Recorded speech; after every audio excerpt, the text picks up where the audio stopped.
Hey friends, today we're gonna go over how to make a very quick and easy simple syrup. All you're gonna need is sugar and water, and then you can throw it into any drink or any recipe that calls for simple syrup, maybe even put it on some of your pastries. Let's get started.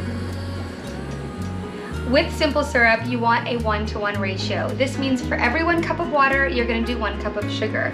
For today's episode, we're gonna be doing 2 cups of water and 2 cups of sugar. So get started by getting your water in your pot or your pan, whatever you're using.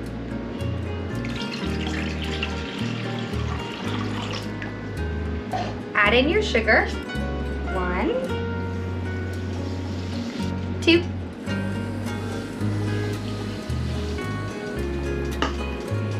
and then we are gonna get this on the stove and it's going to boil and bubble, and you want to reduce it down until all of the sugar has dissolved and it becomes really thick.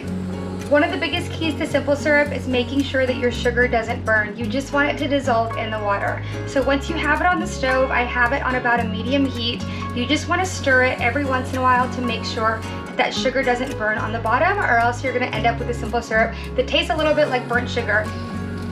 Once you've noticed that all of your sugar has dissolved, you're gonna see that the water has thickened a lot, and it's that water and that heat that dissolves the sugar. But you're gonna wanna make sure that you do boil it a little bit longer until it reduces a little bit more, because you do want it a little bit thicker.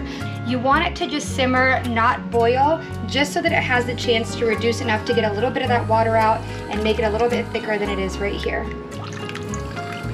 Our simple syrup has been boiling for 5 to 10 minutes. Everything has dispersed into the water. It's very clear. And now I'm gonna transfer it into this dish.